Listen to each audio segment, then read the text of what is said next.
I'm Nicole Davidson, and this is the Negotiation in Real Life podcast, the show where we take the lessons learned in real life negotiations to help you build your negotiation toolkit. We'll be hearing from lawyers, entrepreneurs, and senior business people about their best and worst negotiations. Negotiation is one of the most important skills for success in business and in life, but it's a skill we are rarely taught.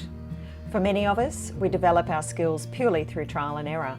We see what works, discard what doesn't, and if we're lucky, we'll have a few good mentors along the way.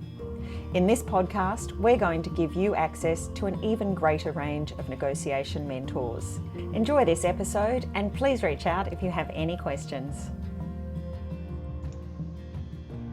In this episode of Negotiation in Real Life, we talk with Tania Jolley, the co-founder and CEO of DNA Security Solutions and Lashes of Change. In this episode, we talk about negotiation as an entrepreneur, the challenge of building credibility in negotiations, the experience of the Negotiation and Influence program at Stanford University, the importance of understanding various perspectives in a negotiation, and listening as a critical skill, and much, much more. I hope you enjoy listening to this episode as much as I enjoyed recording it. Tania, welcome to the show. Thank you so much for having me, Nicole. It's lovely to be here. It's a real pleasure, and I'm looking forward to our conversation because I think there's going to be some really interesting things coming. Before we get into that, though, I wonder if you could just give our listeners a brief introduction to who you are and what you do. Yeah, certainly. I often refer to myself as the accidental entrepreneur. So I guess I sort of really fell into entrepreneurship. I have for the last 20 years, I guess, been self-employed. So the entrepreneurial bit sort of started for us back in about 2004 when the South Australian Police asked us to sort of solve a problem for them, which was, could we create some forensic evidence in a security technology that it would allow them to catch up with criminals weeks or months after an event and still have the evidence that they need to be able to connect this said criminal back to the crime scene. So we were in a different security company at that time. We had a very different focus, but we had been working with SAPOL, or South Australian Police, and this sort of conversation came up, and when they asked us, could we solve this problem for them, we sort of thought, yeah, we probably can, and it was an interesting problem to look at and to solve, and we really got very deep into solving this problem, and that's in the end how DNA Security Solutions was born, because we then developed this technology that we could offer to retail businesses that would integrate just so easily into their existing security, and it was just laser focused on solving that one piece of the puzzle. So that was sort of that was my first entree, I guess, into entrepreneurship. As I've worked in it over the last 15 to 18 years, I've come to understand that it's really about solving a problem, and so that's the consistency that I take across my new business, Lashes of Change, which is my mascara offering. So very different to the security company that I have. That's about being able to customize mascara. So I am solving my own pain point there, but further research has told me that it's not just my pain point. That's great, and I'm sure we'll hear a bit more. So obviously, being an entrepreneur for the last 20 odd years, you've had a whole range of different negotiations. What types of difficult negotiations come up for you in that role as an entrepreneur? Look, I think, if I think across the last 20 years, the most difficult have definitely been with men, which is unfortunate, but it is a consistency. I think women and men do negotiate very, very differently, and that is something that I have learnt over the years. But more specifically, it's when people don't take you credibly, I guess, is probably the most difficult of the negotiations. So whether you're talking to a potential customer who doesn't give you the credibility that you believe that you should have, or if it's for me, I've had some really difficult conversations and very confronting conversations with potential investors. And again, the theme was credibility. And that's really interesting that you talk about that, because the security industry that you're in is a particularly male-dominated industry. Very. What strategies have you developed over the years to try and manage this challenge of credibility and dealing with men who might not be as responsive? It's in the end, it probably is no different to what other people do. It ends up being an avoidance issue. What we have learned to do is really focus on the benefit that our technology offers to our customers, and just expanding upon what loss actually looks like, in a business. It's not just simply cash and products stolen or damage done to your windows or your doors or whatever it is that they've smashed to get in, if it's an after hours robbery. But we educate people that loss, and the most significant losses of in a business for an armed robbery is actually the damage that's done to their human capital. So the damage done to the victims, people that are behind the cash register that has the gun in their face. It's the loss of trade because people fear coming into that business after the event. It's the fact that they lose staff, 3 to 6 months after the event because there's post-traumatic stress that they're dealing with. And recruitment costs are enormous. But most businesses don't stop to appreciate and put that all into cost of armed robbery. It sounds like a fairly common thing that I see, where part of the negotiation process, and I guess here we're talking about sales negotiations, getting your product into the stores. Yes. Part of that negotiation process is helping the other party identify what their interests are that they might not have looked at as deeply as they need to. But then Absolutely. I guess it's about backing it up with some evidence or some standards to show that now you've identified the interests, you're going to give them some certainty or some clarity that you're actually going to meet those interests through the solution that you're providing. Yeah, absolutely. That's right. And that's the confidence piece. Confidence is a huge piece of negotiation, isn't it? It is. And that brings me on to talking about, I know when we talked before the show, you mentioned that you'd actually gone to Stanford and had done some training in influence negotiation. What was it, firstly, that led you to actually make that investment in your development? Well, we have a fabulous organisation here in South Australia. So I am very privileged. I spoke to a number of people that had been through the course and talked to them about the different things that they had done. But I did desperately want it to be really worthwhile because, as you say, it's a significant investment. So when I came across the influence and negotiation course at Stanford, I just thought how appropriate it was for basically everyday life. I mean, who hasn't needed to negotiate with their 3-year-old at home during a tantrum, right? Absolutely.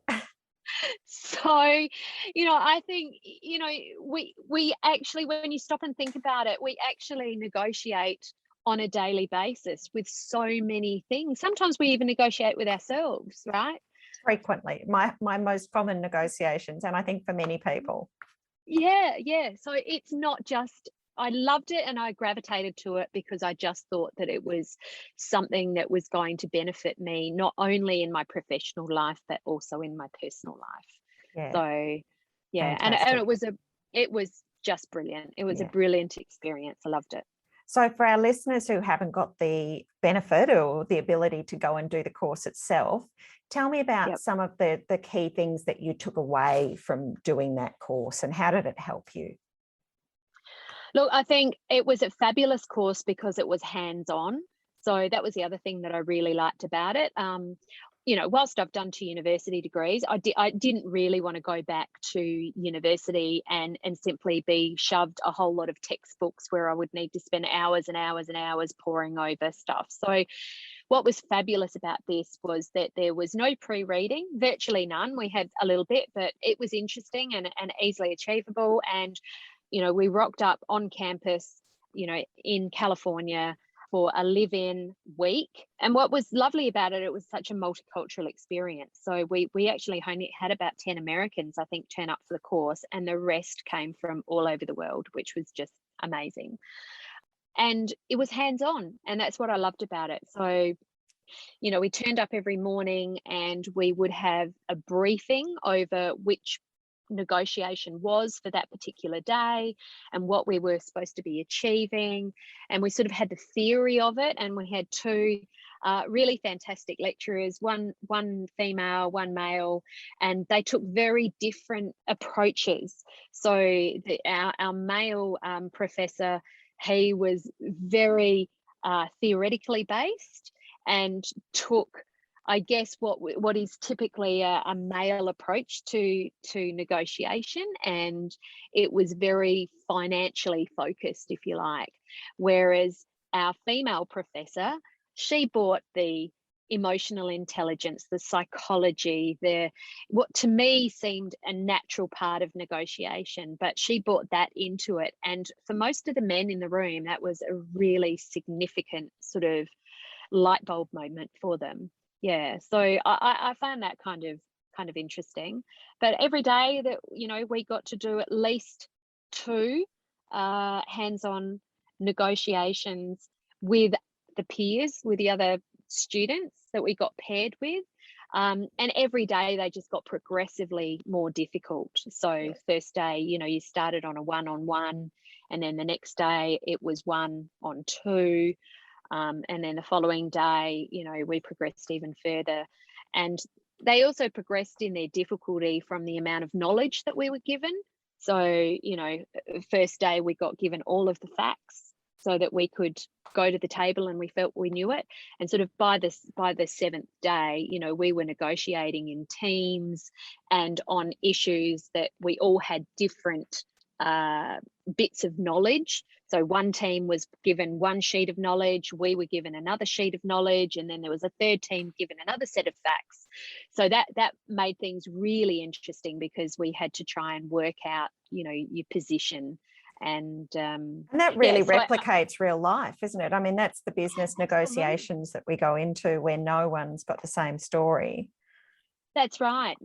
And I think, the real learning from that was all about perspective, right? And that everybody comes from a slightly different perspective. And when you go into negotiation, you really have to not just acknowledge it, but you have to respect it, and understand it, and work with it. And negotiation is not a zero-sum game. It's not a win or lose. You can actually have a win-win outcome. Yeah, absolutely. So, Tania, based on all of your experiences of negotiation in business, what is the biggest learning that you've had from a negotiation that you've been part of? Can you tell us a little bit about that negotiation and why it was such a learning experience? Yeah, look, I think every negotiation that you have in business is slightly different, and it's a learning experience. But I think the most significant one that really resonates with me is probably the one that we had recently, earlier this year, with a significant enterprise client of ours. And what was the most enlightening aspect of the negotiation was that he actually told us in the conversation what his key benefit was, what he was looking for when negotiating with us. So the key learning out of that is actually listening. When you're negotiating, you need to listen more than you talk. So a lot of people turn up to a negotiating table and they've got their position and they're like, right, this is what I want. This is what I want to walk away with. This, a lot of people are like, you're not listening to me. This is what I want. Whereas the best negotiation is when you listen to what the other person wants. I could not agree more, Tania. Yeah. So that's my key learning, right? Is listen more than you talk. Absolutely. And when you do that, you hear from the person sitting on the other side of the table what it is that they're looking for, and then you can position your proposal to meet their needs. Absolutely. There's a phrase I use in all of my training programs, Tania, and it says we were given 2 ears and 1 mouth, and we should use them in that proportion.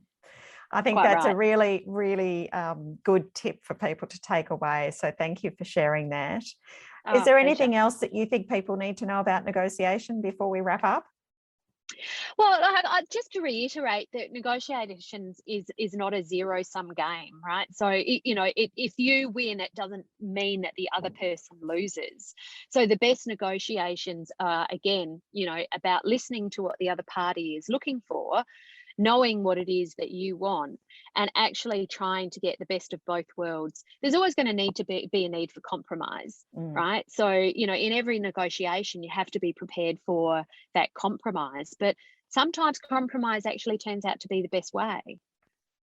Well, I think there's compromise and there's creative compromise as well, I think, and that's the difference to me, at least.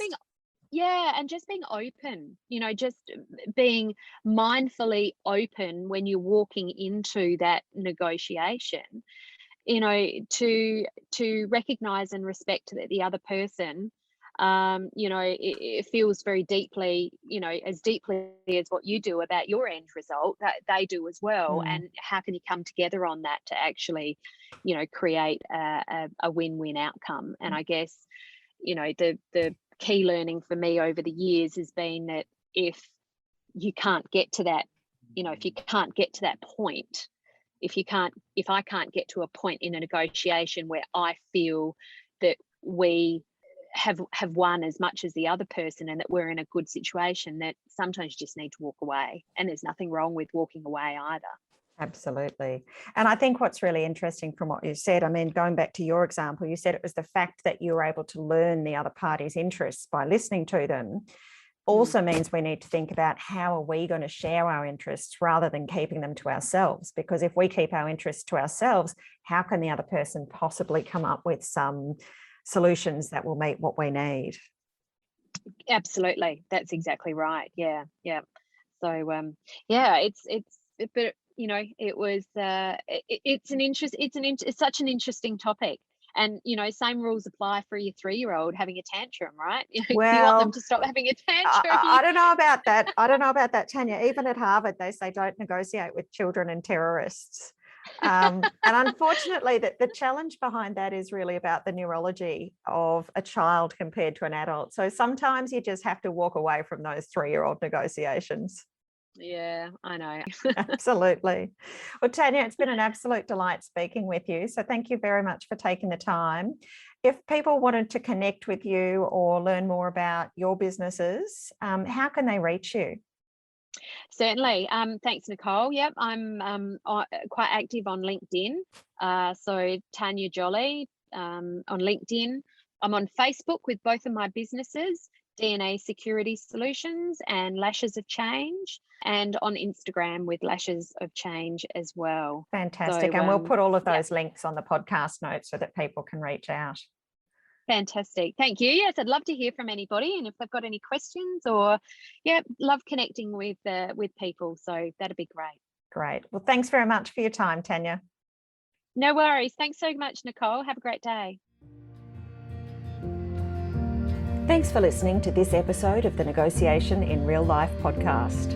If you've taken away some great tips from this episode, I'd love to hear about it, so please connect with me via my website or LinkedIn. If you're enjoying the podcast and would like to learn more tips to improve your negotiations, head to our website, nicoledavidsonnegotiation.com.au, where you can follow my blog, watch presentations and download resource sheets. And don't forget to subscribe to the podcast so that you get every episode as it comes out. If you have an interesting negotiation story that you'd like to share with my audience, head to the website and complete a guest application. Until the next episode, happy negotiating.